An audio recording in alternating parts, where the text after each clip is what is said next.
Hi everybody, I'm back and got another review for you, so let's get into it.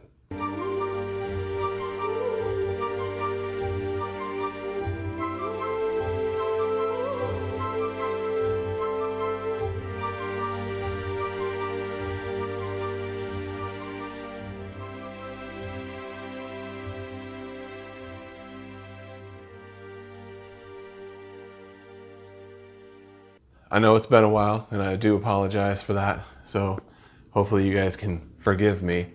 And today we're doing a review on this book right here.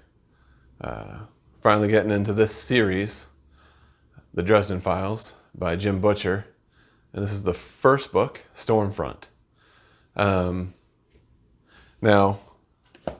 I've actually read up until a certain point, which I believe was Peace Talks, but it's been a while.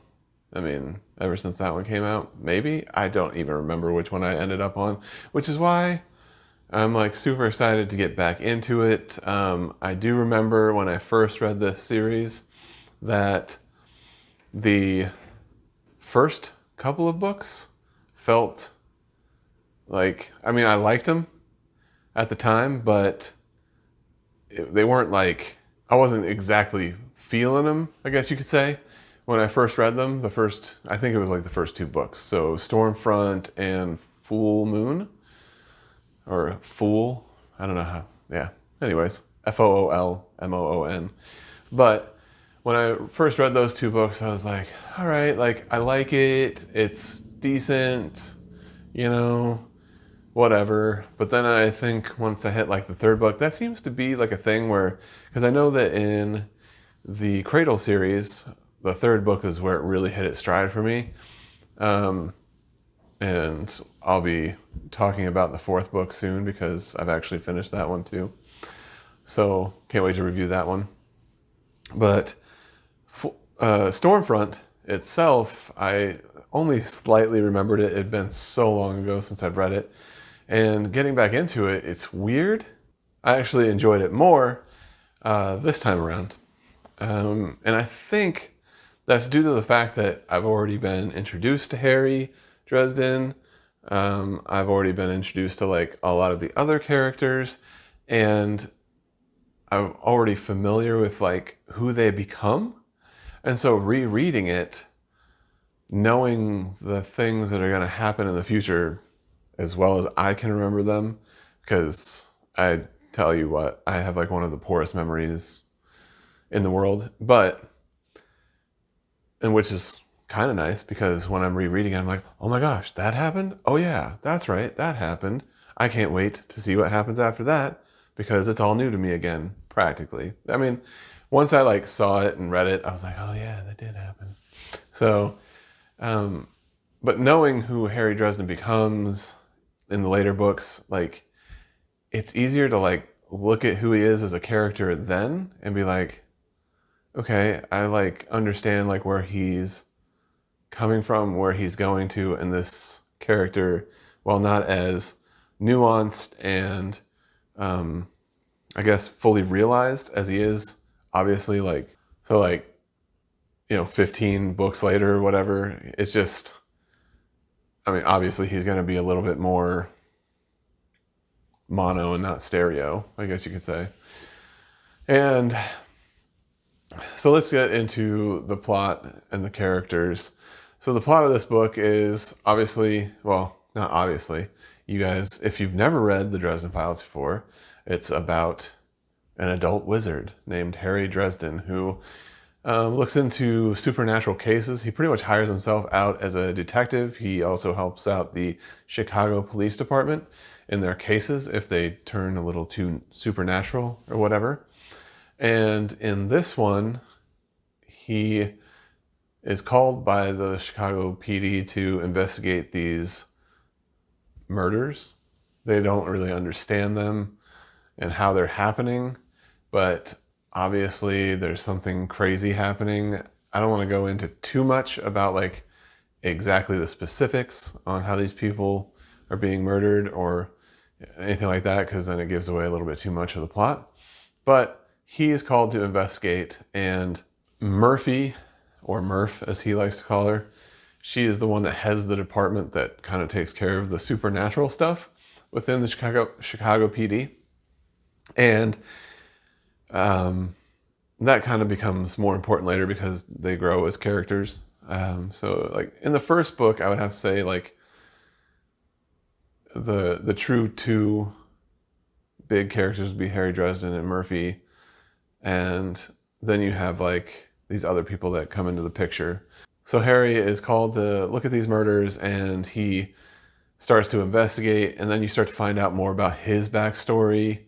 As the book goes on, he has the Order of Damocles over his head, which is pretty much like a death sentence, if you will, if he screws up again, because he's screwed up in the past, because you're not allowed to use magic to hurt anyone unless in self-defense. And he went to like wizard court, I guess you would say, and was judged, and it was kind of like they put him on house arrest. Not really, but like they're always like watching his every move to make sure that he doesn't screw up again, even though he didn't, I don't think he really screwed up in the first place. But as he goes to this world, and I think another reason why I really liked this book going through it again is because I actually listened to it on audio this time. And it's voiced by James Marsden, who was in Buffy the Vampire Slayer. And I actually watched this really, really, really, really terrible like fantasy movie the other day. Dudes in Dungeons or something like that. I'm into Dungeons and Dragons, so like I was like, oh, let's watch this on Amazon. And there were parts of it that were okay, but it was just so badly. I don't even know how they got James Marsden to do a part in it. It's one of those kind of movies, kind of like I don't know, In the Name of the King with like Jason Statham, by Uwe Boll, like a lot of his movies. Like it just felt like one of those, if you guys even know what I'm talking about. So he investigates. It feels very noir, especially with James. That's why I brought up James Marsden's voice acting. It felt very like hard-boiled detective like case when he was doing the voice, and I thought it was awesome. I just loved his voice in my head as like I thought of like what Harry Dresden looked like in my mind, which definitely not like James. Well, James Marsden maybe a little bit, but and maybe now I'm associating the character with him a little bit more in my head and what he looks like. But as they go through this, like he starts to unravel things, and obviously eventually he'll get to the end of the case. But I really actually enjoyed this as it went along. I'd have to say that my likes of this book are, well, it would have to be Harry Dresden himself. Oh, goodness. Let's go back to characters. We got Bob the Skull. Bob the Skull is a fantastic character, and I love him throughout the series. So he's literally just like this skull that sits in his laboratory, which is, I almost think that his house is a character itself. Like he lives in the floor apartment, and is it basement? Yeah, I think it's like the basement. I could be totally wrong, but I think it's got like a basement apartment pretty much. Like he has to like walk down to it, and then he even has like a trap door that like leads down to like a sub basement, which is where his laboratory is. Laboratory. I don't want to sound silly when I say it, but I probably will. I'll end up sounding silly, of course. But that's just me. So his house itself and his cat Mister are just characters in and of themselves. I think like just every time like I picture his dwelling, I just love it. I don't know why. Maybe it's because I've always like thought about if I've thought about becoming a recluse and just living like by myself in the woods. But can't do that. That would be something that we're not supposed to do in this society. So it just feels very secluded the way that he explains it in the story, and it feels nice to me. Just like a place to get away. So the likes for this book that I would have to say like the characters, Harry Dresden, Bob the Skull, and Bob the Skull is a character. He's when I say he's like a skull, he's got like a spirit that's trapped inside the skull, and he's always like pleading with Harry to like let him out and like enjoy life. And it's not like in a bad way, like he's not like trapped there. I mean, I guess he is, but like I don't know how to explain it. It seems good-natured for the most part, and just a wizard using the tool that he has at his disposal.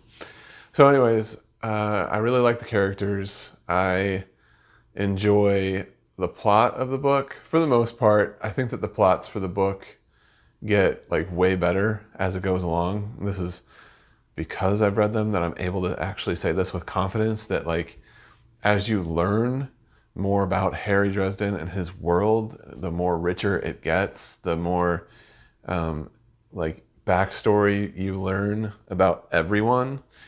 You just come to kind of like love everybody in this universe. And you really like start to enjoy like all the like relationships that happen like as the story grows. So like this one just felt stark and different than the next ones in the series, because you know, as you go along you learn more about them, and this one is just very different. It's more focused on the actual like detective work and the like what's going on just like in this one little like mystery, I guess you would say.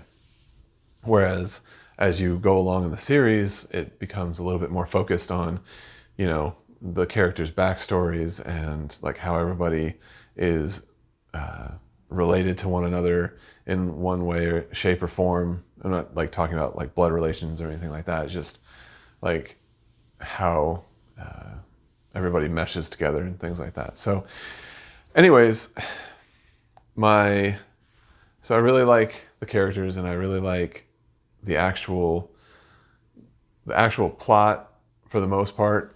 And I would have to say that my dislikes in this book, even though, I mean, there's not much to dislike for me because I know what's going to happen eventually. And I guess that if I were to go back and I had done this the first time when I read it, like actually like reviewed it, I would have probably only given it like a 3.5, something like that. But as it stands, I'm obviously going to give it a little bit higher than that once I get to that part.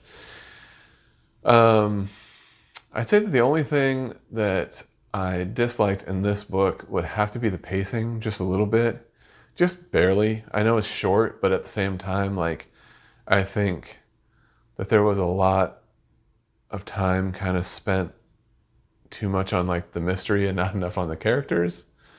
And that's just because like I always want to know more about characters when I read books. And that's probably different than what most people, or maybe some people, not most people. I'm sure that there are people out there that like want more of like the mystery and like him doing more detective work, whereas I'm like, give me more about his backstory, let me know more about his life. So that would be like my only like little thing during this reread. And like I said, it's been so many years since I read it the first time, so it's almost like reading it for the first time, almost. You know, overall, I truly enjoyed this book way more than I did the first time. And I'm like super glad that I'm picking this series back up to like refresh my mind as he gets closer, as Jim Butcher gets closer and closer to possibly finishing this series. So like I can actually have everything fresh in my mind if he finishes it soon. And I can't wait to read Full Moon and tell you guys how I really enjoyed that. So let's go to the rating. I'm going to have to give this one, and I think I gave it, I have to give this one, I'm going to go with 4 gnomes out of 5 on this one. And it's just because I really, really enjoyed it. The only reason I'm not giving it a higher rating right now is because I know how much better the books get. And I want to give myself a little bit of room because I know that this one isn't as good. I hope you guys enjoyed this review of Jim Butcher's Stormfront, first book of the Dresden Files. I hope you guys keep reading, have fun, and have a magical day.